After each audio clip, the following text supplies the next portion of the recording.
देख रहे हैं अवाम के उठाए गए सवालात, हालत हाजरा पर तबसरों, तज्जियों, खबरों पर मुहित प्रोग्राम न्यूज लाइन रिदा सैफी के साथ।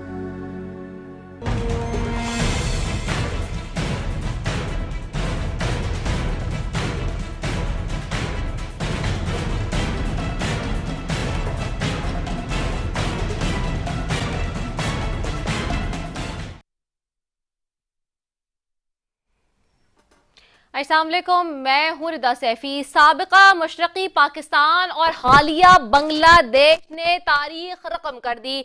डिक्टेटर नुमा हुक्मरान शेख हसीना वाजिद कुर्सी से उतार दिया। याद रखें, ये तहरीक थी चंद तलबा की, जिसका फिर साथ दिया हर छोटे से लेकर बड़े तबके ने। ये तहरीक थी महज कोटा सिस्टम के खिलाफ, जिसमें करोड़ों बाशऊर लोग हक के लिए खड़े हो गए।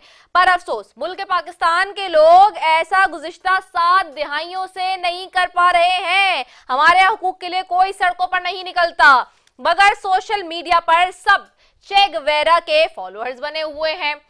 कल की बारिश में कराची लगभग बह गया। कोई निकासी आपका निजाम से बेहतर करने के लिए, बल्कि सब रस्तों पर खड़े पानी से कपड़े बचाते हुए अपने अपने ऑफिस पहुंच गए। दुकान खोल ली किसी ने। ये बेहिसी क्यों है? बगावत का उनसर खत्म क्यों हो गया है? इस अवाम का कोई लीडर रेड लाइन क्यों है? गुर्बत, बेरोजगारी, महंगाई, ये रेड लाइन क्यों नहीं है? सवाल ये है। बांग्लादेश में शेख हसीना वाजिद के तख्त पलट होने के बाद बांग्लादेश के आर्मी चीफ ने प्रेस कॉन्फ्रेंस करके ये कहा कि निगरां हुकूमत कायम कर दी गई है और हालात कुछ मगरबी पाकिस्तान यानी मौजूदा पाकिस्तान के भी अच्छे नहीं है। आज हमारे यहाँ भी तर्जुमान आर्मी के ISPR ने प्रेस कॉन्फ्रेंस की, जिसने PTI की मुज़ाकरात की उम्मीदों पर पानी फेर दिया। वो कुछ ऐसे कि बानी PTI ने कुछ कबल कहा था कि तर्जुमान आर्मी मुकर्रर करे, हम बात करने के लिए तैयार हैं। आज ISPR ने अपनी प्रेसर में ये कह दिया कि 9 मई करने वालों के खिलाफ कल भी मौकिफ एक था, आज भी एक ही है। मौकिफ में कोई बदलाव नहीं या कोई नरमी नहीं आई है। क्या कहा उन्होंने, आइए आपको सुनवाते हैं। मौकिफ में कुछ नरमी पैदा की है, तो इस पे जरा वाज़ा कर दें कि इस वक्त फौज क्या स्टांस है इसके ऊपर। देखिए, इस मौजू पे जो फौज का बड़ा वाज़े मौक़िफ़ है, जो 7 मई की ISPR की प्रेस कॉन्फ्रेंस थी, उसमें यह बयान किया गया था। ना उसमें कोई तब्दीली आई है और ना ही आएगी। सवाल ये भी है कि एस्टैब्लिशमेंट बमुकाबला PTI रविश खत्म होगी। ISPR ने आज ये भी कहा कि एक माफिया है जो अवाम की तरक्की नहीं चाहता और फौज के खिलाफ बोल रहा है। ये भी सुन ले उन्होंने क्या कहा। मुझे अफसोस के साथ कहना पड़ता है कि यहाँ पे एक माफिया है जो ये नहीं चाहता कि पाकिस्तान की आवाम तरक्की करे और उसकी फलाह बहबूद हो। वो माफिया ये सवाल तो नहीं करता कि जिस अशराफिया की जिम्मेदारी है कि तालीम को यकीनी बनाए, सेहत को, रोजगार को, बिजनेसेस को यकीनी बनाए, वो उन पे सवाल नहीं करेगा। वो ये सवाल नहीं करेगा कि इन चीजों की वजह क्या प्रॉब्लम्स हैं, क्या इश्यूज हैं जिनकी वजह से ये चीजें आवाम की फलाह बहबूद नहीं हो रही और किस तरीके से इन मसाइल को हम मिलकर हल कर सकते हैं। उसको तकलीफ इस बात पे है कि फौज क्यों अवाम की फलाह बहबूद और तरक्की और पाकिस्तान को आगे बढ़ने के लिए काम कर रही है। अब सवाल ये है कि आखिर माफिया ये और अशराफिया है कौन? हुकूमती रहनुमा भी यही कहते हैं कि एक अशराफिया है, एक टोला है। PTI के नारों में भी माफिया का जिक्र है। अब आर्मी भी एक माफिया को कसूरवार ठहरा रही है। आखिर माफिया है किस इदारे में? कौन लोग हैं जो माफिया में शुमार होते हैं? और आज भी सवाल जरूर बनता है कि आवाम को बेहिस कैसे और किसने बनाया है, यहाँ तक कि वो अपना हुकूक लेना भी भूल गए हैं। इसी सब पर बात करेंगे। मेरे साथ सबसे पहले पैनल में मौजूद हैं शिरजा मनसब साहब हैं मुस्लिम लीग नून से, मेरे साथ चंगेज खान काकड़ साहब हैं PTI से, और मेरे साथ मिर्जा इख्तियार बेग हैं पीपल्स पार्टी से। तीनों MNA हैं। आप तीनों मुअज़्ज़ज़ मेहमानों का शुक्रिया। सबसे पहले मैं जाऊंगी मिर्जा इख्तियार बेग साहब की तरफ। इख्तियार बेग साहब, आज आपने देखा किस तरह से बांग्लादेश में जो मुजाहिरे हो रहे थे, जो प्रोटेस्ट हो रहे थे, किस तरह से वो रंग ले आए हैं। पाकिस्तान की भी लोग मिसालें दे रहे हैं। आज बहुत ज़्यादा सोशल मीडिया पर लोग बात कर रहे हैं इसी मामले पे। हम देख रहे हैं कि साबिका मशरकी पाकिस्तान ने और हालिया बांग्लादेश ने तो तारीख रकम कर दी, लेकिन पाकिस्तान में तब्दीली आखिरकार कब आएगी? देखिए, बांग्लादेश और पाकिस्तान का जो आप बात कर रही हैं उसमें एक बड़े वाज़ेह फर्क है, और वही जवाब है आपके सब सवालों का कि वहां पे ये सियासी तहरीक नहीं थी। ये तहरीक ताले इल्मों ने, पहले चंद तालिब इल्म थे, वो बढ़ते गए और तमाम तबका फिक्र के लोग उसमें शामिल होते गए, वो बढ़ती गई और एक मुनज्जम ताकतवर तहरीक के तौर के शक्ल इख्तियार कर ली। उसके पीछे सियासी जमातें नहीं थी। हमारे यहाँ सियासी जमातें जो होती हैं वो रोडों पर आती हैं तो उनका अपना एजेंडा होता है, अवाम का एजेंडा पीछे होता है, आगे उनके अपने एजेंडे होते हैं। और जिसकी वजह से उन तहरीकों को वो पॉपुलरिटी नहीं मिलती, वो कुव्वत नहीं मिलती जो आपने बांग्लादेश में देखी है। ये एक बहुत वाज़ेह फर्क है जो मैं समझता हूँ हमें और आपको अपने जहन में रखना होगा। दूसरी चीज ये है कि उनकी कोटे का एक जैनवन ये कई सालों से, दिहाइयों से चल रहा था। तो 1971 के बाद से जब इन्होंने कोटा फिक्स किया था उन लोगों के लिए जिन्होंने 1971 में जंग में हिस्सा लिया और उनके बच्चों के लिए ये कोटा मुख्तस था। इसमें वो परसेंटेज बढ़ती गई और ये वक्त ये आया कि एक आम आदमी के लिए मुलाजमतों का असूल नामुमकिन हो गया। और फिर वो वक्त आया कि जब रोड पर लोग आए और उन्होंने अपना हक मांगा। दूसरा सबक मेरे और आपके लिए जो है वो ये है कि हसीना वाजिद ने डायलॉग का रास्ता इख्तियार नहीं किया। वो एक जिद्दी स्टबन लीडर के तौर पे बिहेव किया। उनके बच्चे, उनकी बहनें, उनके खानदान जो एक बड़ी ताकतवर हैसियत रखते थे अपने मुल्क निजाम में, वो उसी तरह से धमकियां और डराते रहे, लेकिन डायलॉग उन्होंने नहीं किया। वो जिद पे कायम रही। उन्होंने कोटे में की जो डिमांड थी वो एक ही डिमांड थी, दो नहीं थी, तीन थी। जनरली जब ऐसे तहरीकें होती हैं तो 10-15 डिमांड लेके आदमी बैठता है और फिर उसको वो मनवाता है। लेकिन आपने यहाँ देखा रिदा कि एक डिमांड थी, वो थी कोटे की। उसके बावजूद हसीना वाजिद ने उस एक डिमांड को पूरा करने से वो कासिर रही, क्योंकि वो जिद्दी थी, क्योंकि वो स्टबन थी, क्योंकि उसको ईगो का इशू था। तीसरी चीज जो है उसको कॉन्फिडेंस था इंडिया के ऊपर और अमेरिका के ऊपर जो उसको सपोर्ट कर रहे थे। और यही वजह है कि यहाँ से उठ के वो गई है। अब जहां तक फौज का किरदार का सवाल है वो भी सुन ले। फौज ने शुरू में उन्हें सपोर्ट किया, लेकिन जब फौज ने ये देखा अवाम का समंदर और पूरी तहरीक उनके खिलाफ है तो वो आस्ते आस्ते पीछे हटते गए। और फिर ये वक्त आ गया कि उन्होंने 45 मिनट का नोटिस दिया। लेकिन यहाँ पे भी मैं ये कहूंगा कि फौज ने हसीना वाजिद को सेफ एग्जिट दिया है, यानी उनको फौजी हेलीकॉप्टर में इंडिया के लिए, हिंदुस्तान के लिए जाने का सफर जो है वो फराहम किया है। तो इन तमाम बातों से ये आता है कि जब हालात खराब होते हैं तो ना दोस्त ममालिक आपका साथ देते हैं, ये जैसे इंडिया और अमेरिका में ना आपका मैंने मिसाल दी, और ना वो अफवाज जो पहले इनके साथ थी। और अफवाज में इनका बहुत बड़ा असर है, क्योंकि ये अफवाज का एक कोटा जॉब्स में देखिए इन्होंने बहुत से लोगों को अफवाज में अपनी तरफ किया हुआ था। वो अफवाज भी पीछे हट गई और उन्होंने सेफ एग्जिट देके अपनी हुकूमत, निगरान हुकूमत जिसको कहते हैं, कायम की। और ये बड़ा वाज़ेह कह दिया कि अब सब फैसले जो है वो फौज करेगी। तो ये सब लर्निंग है।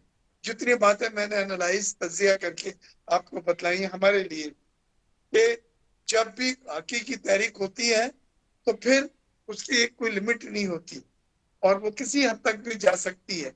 और वो लोग जो शुरू में आपके साथ होते हैं वो फिर साथ छोड़ते जाते हैं, वो उस बहाव का साथ देते हैं, उस समंदर का साथ देते हैं जो समझते हैं कि सबको बहा के ले जाएगा। और पाकिस्तान में भी मैं समझता हूँ कि हुक्मरानों को भी ये देखना चाहिए कि महंगाई एक बहुत बड़ा, बिजली का बिल एक बहुत बड़ा इश्यूज है जिनको सियासी जमातें, जमात इस्लामी या दूसरी जमातें लेके पेश कर रही हैं, और वो इसको किसी भी हद तक लेके जा सकते हैं। लिहाजा जरूरत इस बात की है कि हमें बिजली की कीमतों में कमी लाई जाए जितना हम ला सकते हैं। सैलरी क्लास के लोगों की जो तनख्वाहों में गैर मुनसिफाना इजाफा हुआ है और उनकी तनख्वाहें जो कट के उनके हाथ में कुछ नहीं बच रहा है, और बिजली की बिल पे करने के लिए आपने देखा कि गुजरात वालों में भाइयों ने, छोटे भाई को बड़े भाई ने कत्ल कर दिया और खुदकुशी हुई है 20,000 के बिल पे। जी बिल्कुल ऐसा ही ये है। जो चीजें, बड़ी ये इससे मुझे बहुत जी खौफ आ रहा है जी कि ये पाकिस्तान में हालात किसी भी हद तक लेके जा सकते। ठीक हो गया है। वेरी पर्टिनेंट पॉइंट्स आपके आ गए हैं मिर्ज़ा अख्तर बेग साहब। मैं शहज़ाद मंसूर साहब आपकी तरफ आऊंगी, लेकिन बिफोर कमिंग टू यू मैंने एक शॉर्ट कमर्शियल ब्रेक पे जाना है जी। कमर्शियल ब्रेक है, will be right back after it, stay tuned.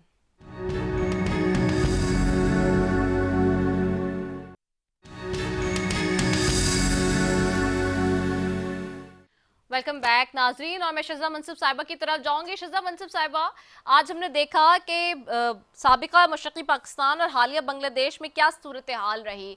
एक मुतालबा भी, जैसे अख्तर बेग साहब कह रहे थे, कि there was only one condition and one reservation of students. ये भी नहीं था कि कोई सियासी जमातों का, लेकिन देखें कि उसके आगे हुकूमतों को घुटने टेकने पड़ गए हैं। पाकिस्तान की मिसाल ले लें अगर, तो यहाँ तो बेतहाशा हमारे मिसाइल हैं, लेकिन उसके बावजूद हम देखते हैं कि हुकूमत की तरफ से उनको उस तरह से उस लेवल पे जाके वो सॉल्व नहीं हो पा रहे हैं। अनफॉर्चुनेटली कहा तो जाता है, बहुत सारी बातें की जाती हैं, लेकिन थोड़ी सी तल्ख बात करूंगी कि लेकिन अगर ग्राउंड पे देखें हालात, बट हालात उस तरह से नहीं है जिस तरह से होने चाहिए अनफॉर्चुनेटली। और सिचुएशन इस वक्त ऐसी है कि जो बिजली के खास तौर पे बिल्स का मामला है, हमने देखा था आज़ाद कश्मीर वालों ने एक प्रोटेस्ट किया था, और आज एक हमने बांग्लादेश में देखा कि किस तरह से लोगों को उनके राइट मिल जाते हैं जब वो बात करते हैं। पाकिस्तान के अंदर क्या हम लोग अभी उस लेवल पे नहीं जा सके हैं कि हम बात करें और हमारे राइट मिल जाएं, क्योंकि सिर्फ अभी मुंह ज़बानी बात हो रही है। जैसे मैंने आगाज़ में भी कहा है कि हम सब चे गेवेरा तो बने हुए, कि उसके फॉलोअर्स तो बने हुए सोशल मीडिया पर, लेकिन क्या हमें अभी भी ज़रूरत है कि सब सड़कों पर आएंगे तभी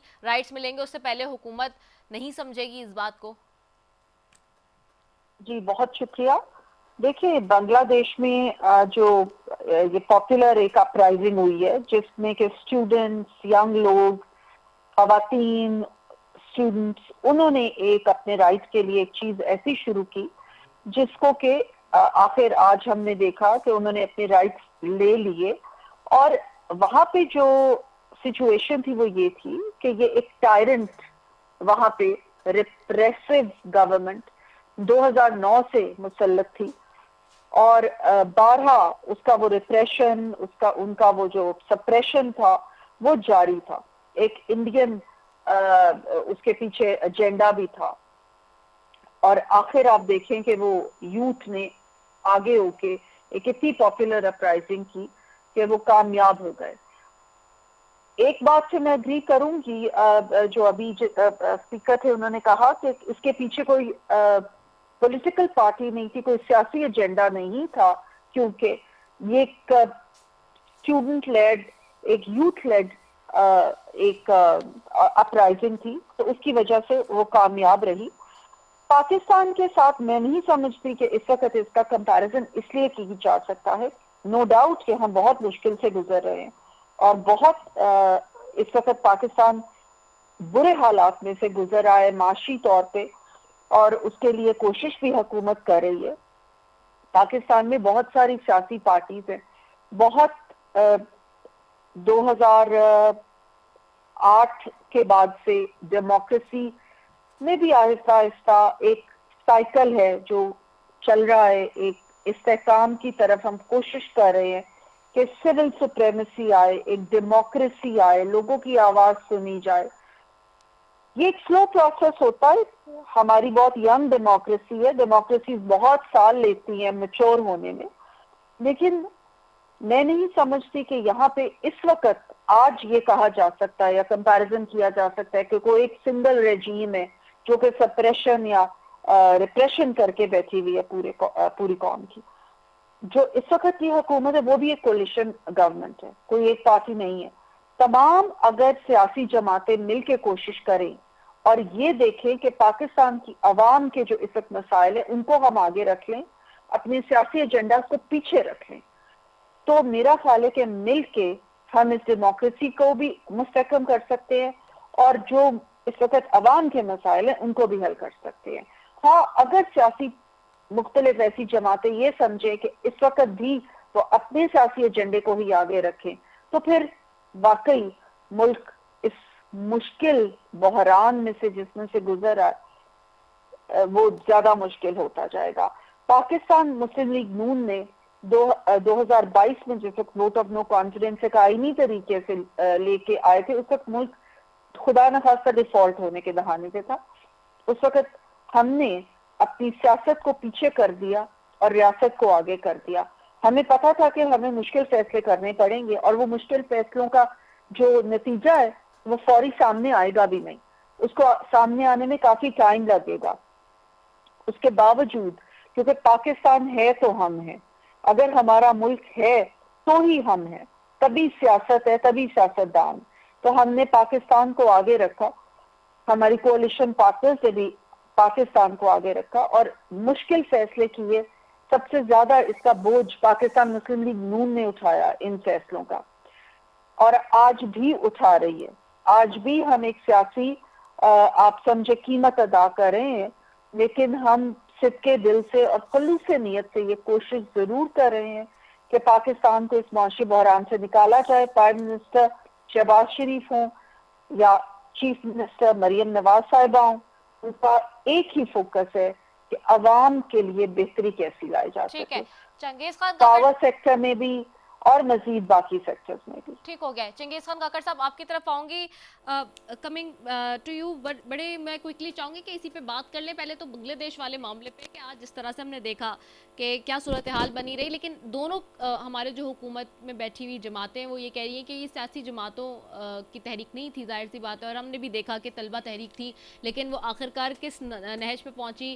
एज एन ऑपोजिशन आप क्या समझते हैं, क्या लोग इस वक्त, जो हमने अपने आगाज़ में भी बात किया कि सोशल मीडिया पे तो बिल्कुल आपके साथ हैं, लेकिन जब प्रोटेस्ट की बात होती है, जब अपने हक के लिए निकलने की बात होती है, तो पाकिस्तान में हम ये फुकदान देखते हैं कि लोग उस तरह से निकलते नहीं हैं। क्या वाकई ऐसा है?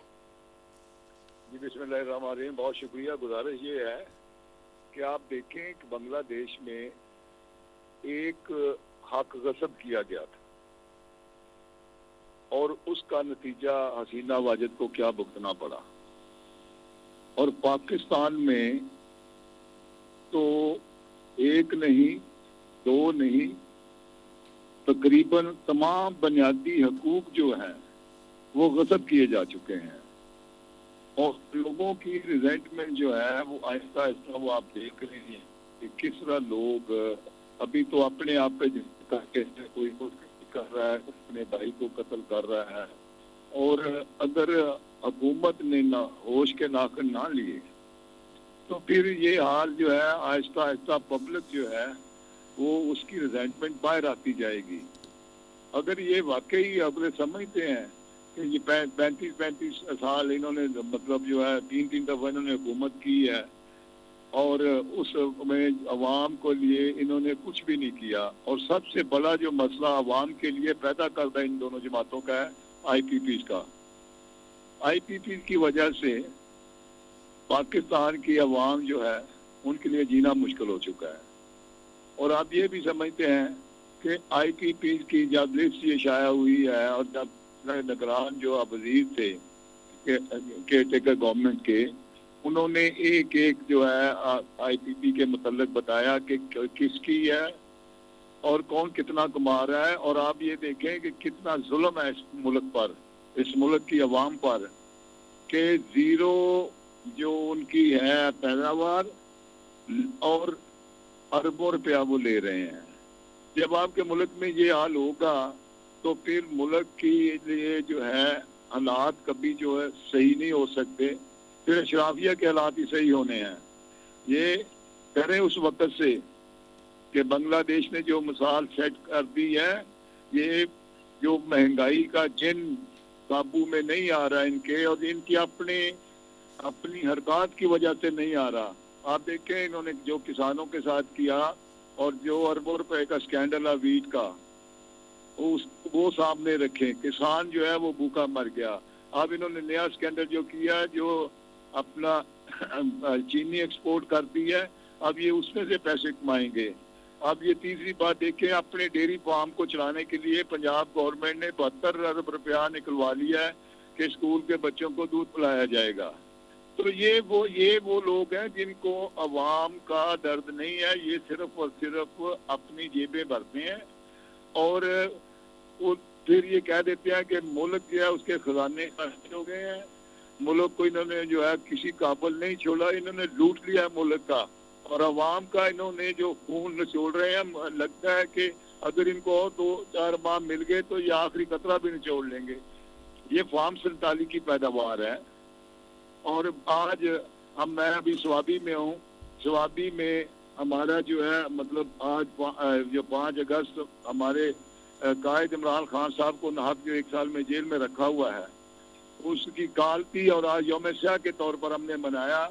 और उस पे आपने अगर वहाँ आपके होंगे नुमाइंदे देखें, लाखों की तादाद में लोग हैं।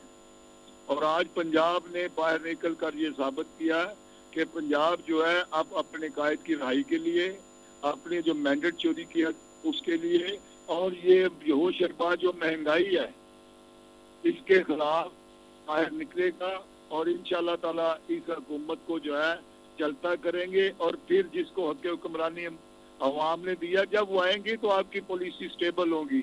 ये इनको बात एक बड़ी इनके है, दोनों पार्टियां से यही कहती हैं जी रिजीम चेंज के वक्त मुल्क डिफॉल्ट हो जाना था। आप टेबल रखें सामने, कंपैरिजन करें, ग्रोथ रेट क्या था, एम्प्लॉयमेंट रेट क्या था, बिजली का यूनिट कितने का था, पेट्रोल कितने रुपए लीटर था, डॉलर कितने की क्या कीमत थी। और फिर इनके बाद जब ये PDM 1, PDM 2 और PDM 3 जो हैं, इनकी जो है दौरे हुकूमत को देखें कि उसमें मास वाइज स्कैंडल के कुछ और नहीं है।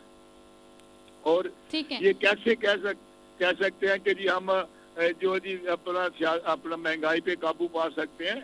ये महंगाई करने वाले खुद हैं। ठीक है, लोगों का जीना दूभर इन्होंने कर दिया है। ठीक हो गया, ये अपनी जेबें भर रहे हैं। कम से कम अगर ये मुल्क के साथ सिंसियर है तो जो अपनी हमारी नेशनल मतलब जो है पाकिस्तानियों की IPPs है उनके साथ जो रिविजिट करते हैं एग्रीमेंट को, लेकिन वजीर आजम को तो वजीर आजम रहना नहीं चाहिए, इसलिए कि वो एक उनकी रमजान जो शुगर मिल है उसकी IPP का जो बिजली दे रही है उसका आप देखें कि सलमान शहबाज जो है वो कितने पैसे कमा रहा है। आप इन चीजों को देखें ना कि जो बंदा साहिब इख्तियार हो और वो मुल्की खजाने भी लूट रहा हो, तो क्या ये कॉन्फ्लिक्ट ऑफ इंटरेस्ट नहीं है? इनको तो खुद मतलब ये पैसे भी 47 की पैदावार है, मुसल्लत किया गया हुआ। मेरी बहन शिजरा ने कहा कि जो मुसल्लत किए जाएं उसे लोग जो है फिर उनसे छुटकारा भी हासिल कर सकते हैं। तो ये भी मुसल्लत किया हुआ टोला है। ठीक हो गया, एक ब्रेक। ठीक है चंगे साहब, मैं आपका पॉइंट आ गया है। मैं आप तीनों मेहमानों से आके दोबारा सवाल करूंगी, लेकिन मैंने एक शॉर्ट कमर्शियल ब्रेक पे जाना है। वापस आ रहे, स्टे ट्यून।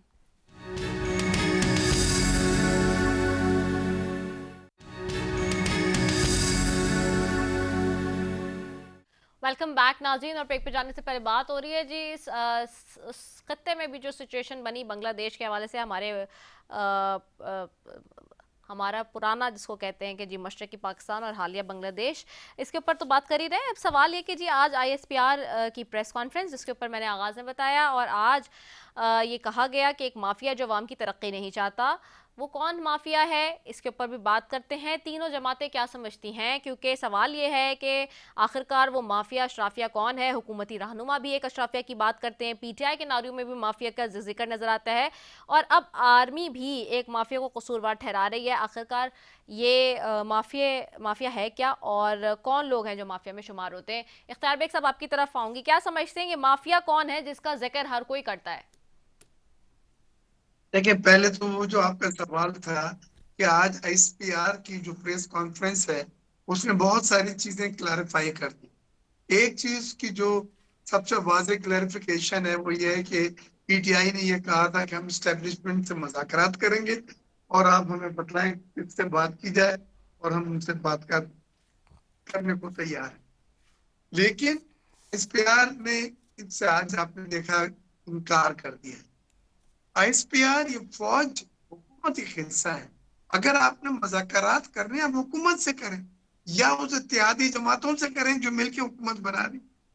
डायलॉग सियासी जमातों से होते हैं, स्टैब्लिशमेंट तो एक हुकूमत का हिस्सा होता है। तो ये वही बात, हटदर्मी वाली बात कि मैं सियासी जमातों से बात नहीं करूंगा, तो डायलॉग नहीं करेंगे तो दरवाजे नहीं खुलेंगे, बात आगे नहीं बढ़ेगी। आपने माजी में भी रिजाइन करके देख लिया, आपको क्या मिला।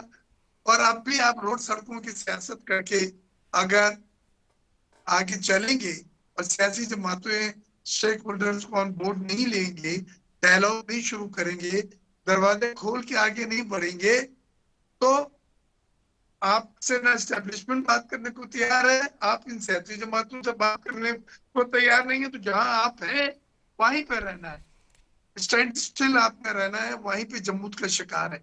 लिहाजा अगर आप चाहते हैं वाकई में कि पॉलिटिकल इस्तेकाम मुल्क में पैदा हो, तो आपने इन सियासी जमातों से कन्विंस करने की बुनियाद पर बात करें।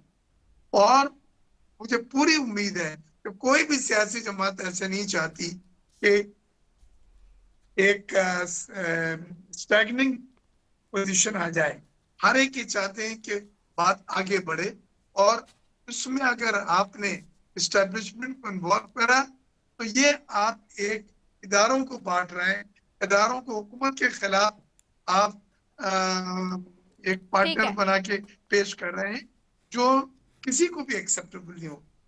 और आखिरी चीज कि ये जो आपने कहा था स्टैब्लिशमेंट के साथ, स्टैब्लिशमेंट ने तो ये भी बड़ा वाजे कह दिया कि 9 मई के जो कसूरवार हैं वो मुजरिम है, और हमने उनको उसी तरह निपटना है जो कानून कहता है, जिसके वो हकदार है। लिहाजा इन तमाम बातों से जो मैसेजेस आते हैं, मैं समझता हूँ पीटीआई के लिए बड़ा वादे मैसेज है कि आप इस्टेब्लिशमेंट के कंधे पे दोबारा सवार होने की कोशिश ना करें। बेहतर यह है कि आप सियासी जमातों के साथ बैठ के जो एक सियासत का तुर्रा होती है, जो सियासत की रीत होती है, जो रिवायत होती है, आपके पास अपनी सियासी जमातें हैं जिसमें हुकूमत साथी जिन सियासी जमातों ने करी, आप उनसे डायरेक्टली या इनडायरेक्टली मुज़ाकरात करके बहुत पेशरफ्त हासिल कर सकते हैं। और ये कभी नहीं हो सकता, मैं रिपीट कर रहा हूँ, ये कभी नहीं हो सकता कि दरवाजे बंद करके आप डायलॉग कर सकें या आगे बढ़ सकें। ठीक हो गया, दरवाजे बंद करके आगे नहीं बढ़ा जा सकता। शहज़ा मंसूर साहब आपकी तरफ होंगे। शहज़ा साहब, ये माफिया की बात होती है, हुकूमत भी कहती है माफिया अशराफिया, हुकूमती रहनुमा भी कहते हैं, अपोजिशन के नारों में भी है, और आज आर्मी का जो स्पोक पर्सन इदारा है ISPR वो भी बात कर रहा है कि जी एक माफिया है जो अवाम की तरक्की नहीं चाहता। आखिरकार ये सबको पता है कि कोई माफिया है, लेकिन वो माफिया आखिरकार है कौन, उसके बारे में कोई बोलता क्यों नहीं है? देखिए, मैं समझती हूँ कि एक बहैसियत कौम हमें इस वक्त बहुत इंट्रोस्पेक्शन की जरूरत है। हमें सबको ये सोचना है कि हमने अपने मुल्क को और जमहूरियत को किस तरह से आगे लेके बढ़ना। ये जो ये बयानिया है ना जो PTI का रहा, अब बहुत घिस पिस गया है। अवाम बहुत देर से ये चीजें सुन रही हैं, फलां चोर फलां डाकू ये है, खा गए लूट गए मार गए। जो अभी भी ये PTI के मेरे भाई ने लंबी एक बात की, बात ये है कि जो तो इनकी जमात में जब तक नहीं होता तो वो पंजाब का सबसे बड़ा डाकू भी होता है, उसकी नाम भी रखे जाते हैं, उसकी नकलें भी उतारी जाती हैं। जब जरूरत पड़ती है सियासत में तो उसको पंजाब का वजीर आला भी बना दिया जाता है, उसके साथ इल्हाक भी कर लिया जाता है, किसी को पहले नाम पुकारे जाते हैं और फिर उसको अपने साथ मिला दिया भी जाता है। इस चीजों से हमें आगे बढ़ना चाहिए, आगे बढ़ना पड़ेगा। 35 पंचर, 4 सीटें खुलवाओ, ये फॉर्म 47, सबसे बड़ा तो रिग्ड इलेक्शन 2018 का था, RTS शुदा। लेकिन तमाम जो हमारी जमातें उस वक्त थी, बाकी सियासी जमातें, उन्होंने कहा कि जमहूरियत के इस्तेहकाम के लिए हम आएंगे, और इनके साबका चेयरमैन को कहा कि आओ हम तुम्हारे साथ चलते हैं। उस वक्त ये हुकूमत में थे, तभी भी ये सियासी कुव्वतों से बात करने में यकीन नहीं रखते थे। आज ये हुकूमत से बाहर है तो भी ये कहते हैं कि मैं सियासी लोगों से बात नहीं करूंगा, मुझे NRO मिल जाए, मुझे फिर वही लाडला वाला स्टेटस मिल जाए, मैं वापस उधर चला जाऊं। मैं नहीं इस चीज में बिलीव करती कि हम वही पंजाब की बात करें, वो बुजदार की करप्शन की बात करें, वो फरा की बात करें, वो सारी चीजें। अभी कौम ये बातें नहीं सुनना चाहती। अवाम जिस मुश्किलात में से गुजर रहे हैं वो चाहते हैं कि सियासी जमात या सियासी नुमाइंदे जिनको हम वोट दे के भेजते हैं वो हमारी बात करें। ठीक है, अब हम चाहते हैं कि वो उन सियासी जमातें और सियासी रहनुमा उनकी बात करें। चंगेज खान काकड़ साहब, ये माफिया कौन है जिसके ऊपर सब बात करते हैं लेकिन सिर्फ बोलते हैं, लेकिन आखिरकार है कौन? जी गुजारिश ये है कि हमारे कायद इमरान खान साहब ने, हेलो जी जी आवाज आ रही है, जी जी चंगेज साहब बोलिए। हमारे कायद इमरान खान साहब ने पहले भी एक बात कही थी कि फौज हमारी है और हमारा अदारा है। हम सिर्फ ये चाहते हैं कि जो उन्होंने ये भी बात कही थी कि एक नुमाइंदा दे ताकि उसमें जो है डायलॉग हो सके कि जो फौज को एक डिस्टेंस करना सब पॉलिटिक्स से, कि अदारा अपनी डोमेन में रहे और अदारा अपनी डोमेन में रहकर जो कॉन्स्टिट्यूशनल अदारे के फ़राइज़ है वो अदा करे। बाकी फौज के साथ हमारी कोई ना लड़ाई है, फौज हमारी है और हम फौज होगी हमारी तो हमारा मुल्क मजबूत होगा। ये आज भी जो इससे पहले भी एक प्रेस कॉन्फ्रेंस की गई थी उसमें भी 9 मई का पहला जिक्र किया गया था, आज की प्रेस कॉन्फ्रेंस में भी यही 9 मई का जिक्र किया गया है। हमारा तो पहले दिन से ये हमारी बात थी कि 9 मई पे जुडिशल कमीशन बनाया जाए, जुडिशल कमीशन बनाया जाए, जो कसूरवार होगा उसको सजा मिलनी चाहिए। और हमारी इस बात की सच्चाई साबित हुई जब सरगोदा की ATC ने हमें 9 मई के 2 मुकदमात में बरी किया। हमारी बेगुनाही साबित हुई जब हाई कोर्ट में कायद इमरान खान साहब के रिमांड के वक्त जो 12 मुकदमात में उनका रिमांड था उसको एक डिवीजन बेंच ने जब उसको टर्न डाउन किया और उस पर रीजन उन्होंने बड़ी सॉलिड लिखी और प्रोसिक्यूटर जो था उसको कहा कि कोई एक लाइन पढ़ो, लेकिन प्रोसिक्यूटर जो थे पंजाब के वो एक लाइन भी ऐसी ना पढ़ सके जिससे इमरान खान साहब जो है उनका कोई 9 मई के साथ लिंक साबित होता है। बुनियादी तौर पर ये एक पॉलिटिकल पार्टी को विक्टिमाइज किया जा रहा है, लेकिन ये एक जो विल ऑफ पीपल थी उसको निगेट किया जा रहा है।